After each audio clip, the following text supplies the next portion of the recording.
If you've been waiting for the Florida housing market to crash, the May 2026 numbers are telling a different story. Prices are up, inventory is down. Buyer activity is still there, but that does not mean every seller has the advantage. Because this market is not the crazy pandemic market anymore. It's not 2021, it's not 2022. But it's also not a market where buyers can assume every seller is desperate. The best way to describe the market right now is this: it's selective. Good homes priced correctly are still moving. Overpriced homes are sitting, and buyers are still buying. But they're being a lot more careful with affordability, insurance, interest rates, and monthly payment.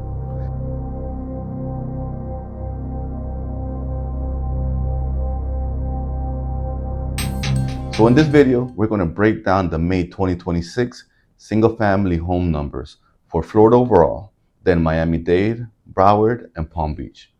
And I want you to pay close attention to one thing. The market is not moving based on headlines. It's moving based on supply, demand, affordability, and local conditions. Let's start with Florida overall. In May 2026, the median price for a single-family home in Florida was $425,000, up 2.4% compared to last year. Closed sales were at about $24,915, up 0.6%. So sales were basically flat, but slightly positive. Inventory was 101,260 active listings, down 13.6% year over year.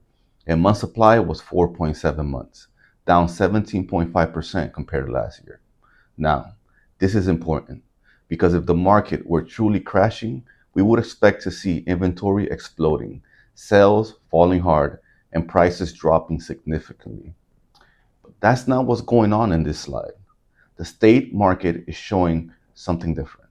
Prices are up, sales are slightly up, inventory is down, and month supply is down. That does not mean the market is perfect. Affordability is still a real issue. Insurance is still a real issue. Interest rates are still a real issue. But even with all of that, the data is not showing a collapse. It's showing a market that has slowed down from the pandemic years, but is still holding. And one number that is not on this slide, but is very important, is pending sales. Statewide, new pending sales were up 4.8% in May. That tells us buyer activity is still there. So the first major takeaway is simple. Florida is not in a crash. Florida is in a more selective, more balanced, and more payment sensitive market. Now that we know the statewide snapshot, let's look at the price trend, because one month by itself can be misleading. The better question is, are prices falling apart over time, or are they holding? This chart shows the 12-month trend for Florida's median single-family home price. And what you can see is that prices have moved up and down throughout the year. But by May 2026, the median price reached $425,000. So again, the story is not that prices are shooting up every single month, but it's also not that the prices are collapsing. This story is stability. And this is where I think a lot of people get confused. They hear that interest rates are higher. They hear that insurance is higher. They hear that affordability is tough. And they automatically assume that prices have to crash. But real estate does not move based on one factor. It moves based on the relationship between supply and demand. If affordability is tough, that can reduce demand. But if supply is also tight, prices can hold. And that's exactly what we're seeing in the Florida numbers. Buyers are more cautious, but there are still buyers. Sellers have less leverage than they did during the pandemic, but they still have leverage when the property is priced correctly. So when someone says the market has to crash because payments are too high, that may sound logical, but it's incomplete. You have to ask, how much inventory is available? How many sellers actually need to sell? How many buyers are still active? How many homes are going pending? And are prices actually dropping in the data? That's why we don't make decisions based on headlines. We make decisions based on numbers. Now, if prices are holding, the next question is, why? And that brings us to one of the most important metrics in the entire report, month supply of inventory. This slide shows Florida's month supply trend over the past 12 months. In May 2026, Florida was at a 4.7 months of supply, down 17.5% from last year. And according to Florida Realtors, a balanced market is generally around 5.5 months of inventory. Anything above that traditionally starts leaning more towards buyers. Anything below that traditionally leans more towards sellers. So at 4.7 months, Florida is not in a strong buyer's market. It's below balance. Now, is it as aggressive as the market was a few years ago? No. Buyers usually have more breathing room today. They can inspect, they can compare, they can negotiate in certain situations. But the idea that inventory is flooding the market statewide is not what this data is showing. And this is one of the reasons prices are holding up. Inventory is still controlled. A lot of homeowners have low interest rates, and many of them are not selling unless they have a real reason to move. So the supply side is still limited. And when supply is limited, prices can remain stable, even when affordability is challenging.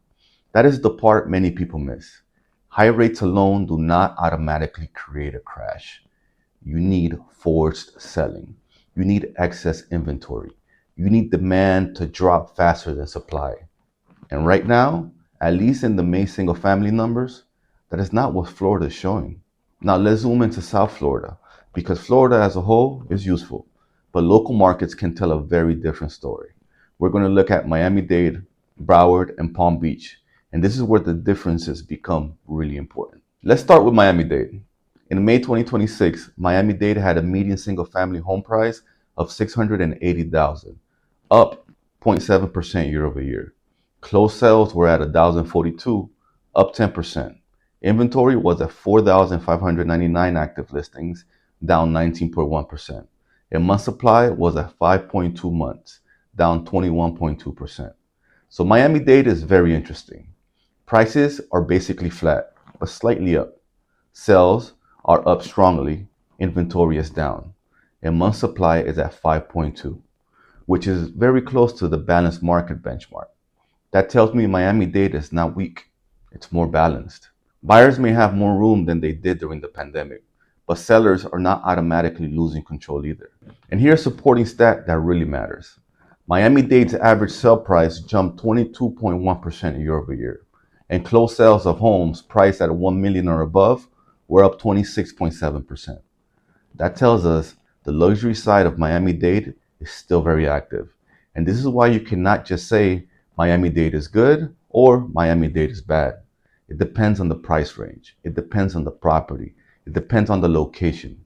It depends on whether the home is priced correctly. If you're a buyer in Miami-Dade, you may have opportunities, especially if a property has been sitting or needs work. But if the home is priced well in a desirable area and checks all the right boxes, you still need to be prepared. And if you're a seller in Miami-Dade, this market is telling you you can still win, but you need strategy. You cannot just overprice and hope, because buyers are watching the numbers. They're comparing payments, and they're not afraid to wait if the price does not make sense. Now, let's move north into Broward. And Broward tells a slightly different story. Not explosive price growth, but a tighter supply picture than many people expect. In Broward County, the May 2026 median single-family home price was at $630,000, up 0.8% year over year. Closed sales were at 1,146, up 3%.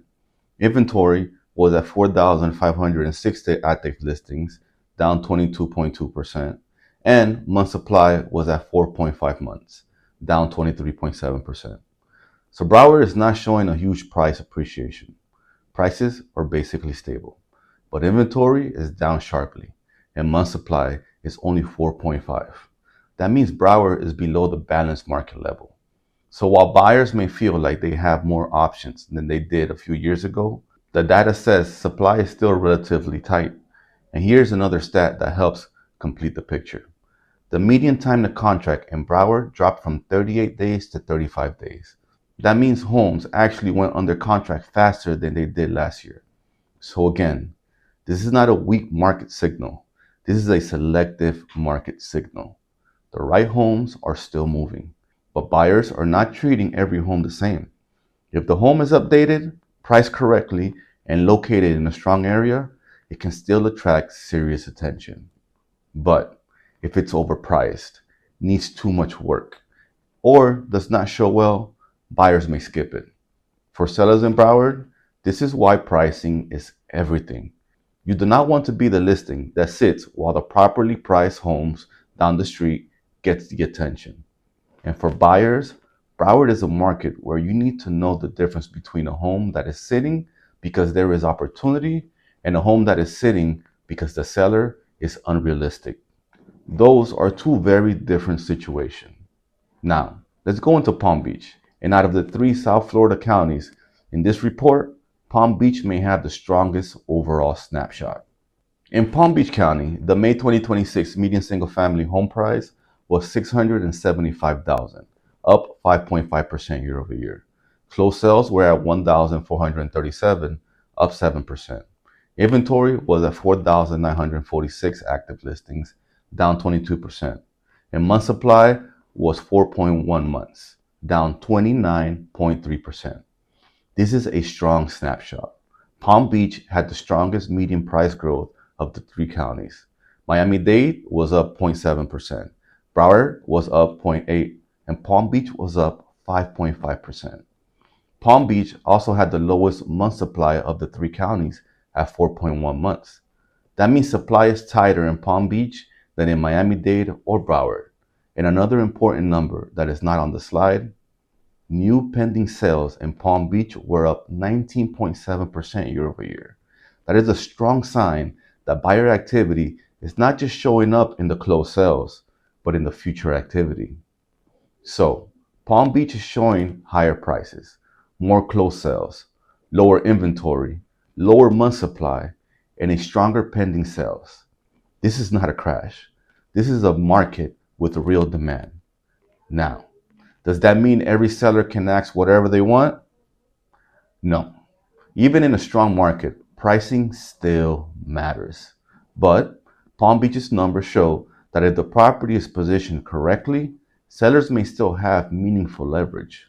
For buyers, this means you need to be prepared, especially if you're looking in a desirable area at a price point where inventory is limited. Waiting for the perfect market may sound safe, but in a county like Palm Beach, the main numbers show that the demand is still there. Now, let's put the three counties together. Miami-Dade had the highest median price at $680,000. Palm Beach was right behind it at $675,000. Broward was at $630,000. For closed sales, Palm Beach had the most activity with 1,437 sales. Broward had 1,146, and Miami-Dade had 1,042. For price growth, Palm Beach was clearly the strongest. For sales growth, Miami-Dade had the biggest year-over-year increase. And when it comes to month supply, Palm Beach was the tightest at 4.1 months. Broward was next at 4.5 months, and Miami-Dade was closest to balance at 5.2 months. So each county has its own story. Miami-Dade is more balanced, with strong sales growth and strong luxury activity. Broward is stable, with tight inventory, and homes are moving faster than last year. Palm Beach is showing the strongest overall pressure, with higher prices, strong sales, tight supply, and a big increase in pending sales.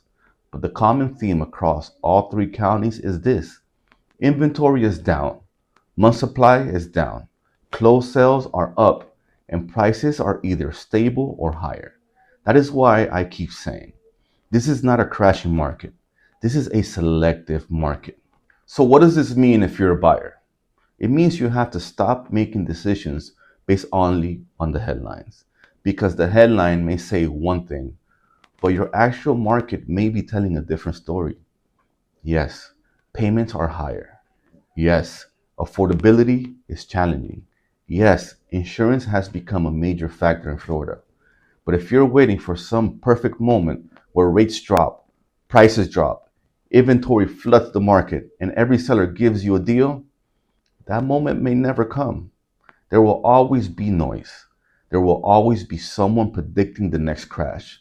And for the past few years, A lot of people have been trying to be Nostradamus with the housing market, but the numbers keep showing that the market is more complicated than that. So instead of trying to perfectly time the market, focus on your personal situation. Can you afford the payment? Do you have job stability? Do you have reserves? Does the home fit your life for the next several years? Are you comfortable with the total monthly cost, including taxes, insurance, HOA if applicable, and maintenance? That is what really matters. Because if the numbers work for you and you find the right property, waiting just because of fear can also cost you. But I want to be very clear. I'm not saying everyone should go buy. If the payment stretches you too much, don't force it. If your job situation is unstable, be careful. If you don't have enough savings after closing, slow down. But if you're stable, comfortable with the payment, and planning long term, then the decision should be based on your numbers, not on the online panic. And now, if you're a seller, the message is also very clear. You still have opportunity, but the market is not giving lazy sellers a free pass anymore. You cannot just overprice the home and assume that buyers will chase you. Buyers are more educated now. They're comparing homes. They're watching the days on the market. They are calculating payments and they're paying attention to condition. But the good news for sellers is that inventory is down in Florida and is down across Miami-Dade, Broward, and Palm Beach. So if your home is priced correctly, presented well, and marketed properly, there are still buyers out there. This is where pricing strategy becomes extremely important. The goal is not always to price high and negotiate down. Sometimes the better strategy is to price at real market value, create demand, and put yourself in a position where buyers are competing with each other. Because when you only have one offer, the buyer usually has the leverage. But when you create demand and receive multiple interested buyers, the seller gets more leverage. That does not happen by accident. It happens with the right pricing, the right presentation, the right marketing, and the right negotiation strategy. So, if you're thinking about selling, don't just ask, what's the highest number I can list for? Ask, what strategy gives me the best chance of creating demand and maximizing my results? That is a much better question. So here's the big takeaway from the May 2026 numbers. Florida is not crashing. South Florida is not crashing. But this is also not the pandemic market anymore. It is more balanced, it is more selective, and it is more sensitive to price, condition, and monthly payment. Florida overall showed higher prices, slightly higher sales, lower inventory, and lower month supply. Miami-Dade showed strong sales growth, stable prices, lower inventory, and strong luxury activity. Broward shows stable prices, tighter inventory, and homes going under contract faster than last year. Palm Beach showed the strongest price growth, the lowest month supply, and a major increase in pending sales. So if you're a buyer, the opportunity is not in waiting for a headlining crash. The opportunity is in understanding your numbers and finding the right property. And if you're a seller, the opportunity is not in guessing high. The opportunity is in pricing strategically and positioning your home correctly.